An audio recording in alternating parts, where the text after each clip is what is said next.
Yeah! Sweet dreams. Hello, Monkeans. We are finally starting on Dante. Woohoo! Now I did a gender bent version of the original Devil May Cry 3 version, so we're gonna start off with the shirt. For a guy, it's just a strap. I need obviously a little more because I'm a girl. So, let's get this thing started.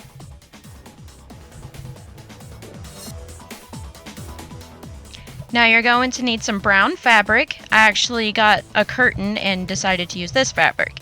Now you can get a bra or something straight, just get your measurements, and you're going to draw about mark how wide you want your strap to be. I wanted mine decently wide because I got a lot going on. And then you just cut out what you need, and what I did is I folded it in half whenever I cut it, and then I just cut straight across. That way it was an even line. It's a lot easier to do it this way, trust me.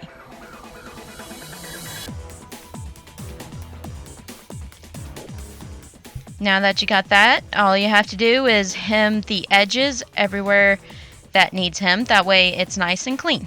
And you could just straight stitch this. I had to hand sew this because I didn't have a machine at the time. Then once you do all that, obviously sew it with brown thread.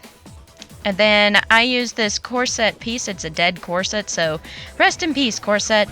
So I cut off the excess of this because I actually wanted it to tie off in the front.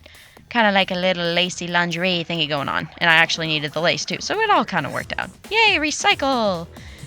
Now make sure you have lace, obviously, for the bottom piece. And you're going to trim your lace to the exact amount as the brown strip. The reason why you're going to do this is because I wanted to show a little bit of belly, just not too much, so therefore I made sure to show some belly button basically, that way I still stay true to the character. But it's all on your comfort level. Go longer if you want it to go all the way around, but if not, just trim it. And all I did was fold it in half and line it up, that way it cuts straight in half. That way the edges are even for when I go to hem it later. And right now I'm showing you where you have to pin it to hem all the edges, where I will be sewing. Woohoo! Lots of sewing.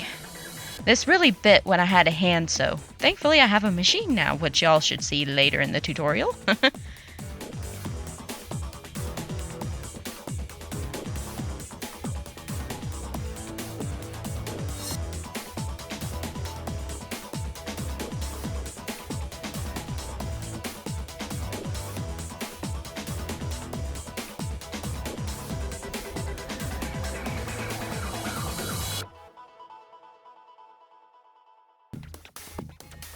Now that you hemmed all the edges, you're going to add the lace to the brown piece. And the way I did this is I folded it and I pinned it to it, and then I went back and hemmed it straight to the fabric. That way I get a hem and it also strengthens the fabric too at the same time. I would suggest a zigzag stitch if you are using a machine for this. That way it stretches. Now you're going to add that little corset piece I was talking about. I don't know exactly what this piece is called, but make sure the wrong sides are touching each other because that's where you want to sew, because you don't want that to show on the other side. That's why you're pre-hemming first. Little trick there, skip a step, yay! But pin it to that one side and then pin the same thing onto the other side. This is how you're going to be taking the shirt on and off.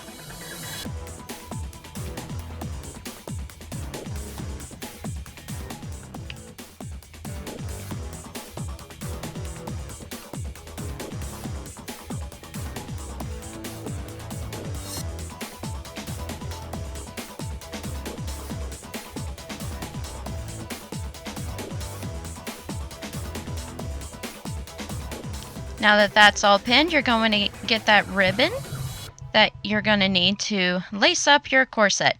Now what I ended up doing later is, at first I used just one piece of ribbon to tie it all the way up, but then I noticed it was less comfortable, so I actually used two ribbons, one for the bottom half and one for the top half, that way I had room to breathe. I would highly suggest this, especially if you're a bigger person, because this turned out a lot better in my personal opinion.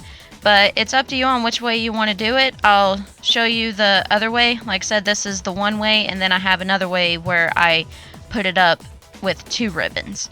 And like I said, I would suggest the 2 ribbon thing. That was a lot easier and better, but it's totally up to you what you want to do.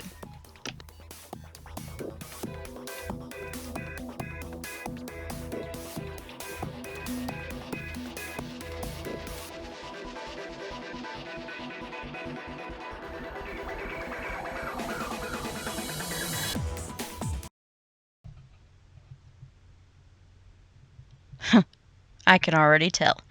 This is going to be one hell of a party. Now here is the second type of tying up that I was talking about. This way I made it lace downward, but I ended up flipping it to where it laces up and then the bottom half laces downward. It makes more sense and it looks a lot better, but this is just an example of what I did because as you can see, it looks more comfortable to begin with. So I highly suggest this method if you're a bigger person or if you're going for comfortability. Now this has to be my favorite part of the tutorial simply because I leveled up, yay! I have the sew-in cups down at the bottom where you can get them off of eBay for $12. Really cheap and really good, especially for this type of thing.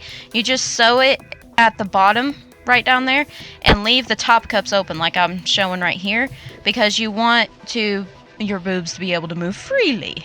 Sorry guys, this is more for chicks. And then I used clear elastic straps, so I'm just cutting little tiny pieces of ribbon for it. I cut about 4, and all I have to do is just hook the elastic strap straight into it. And here I'm showing you that I have 4 straps, and all you have to do is just pin it and sew it along there through your sewing machine and just hook the elastic straps through it, and that's it. You can get that at Joann's, the elastic straps. It's a lot cheaper and it's easier this way to carry off the illusion without wearing a bra, but while wearing a bra at the same time. It's very weird, but it was more comfortable than wearing a bra. Trust me. So that concludes it. I will see you next time. Happy cosplaying!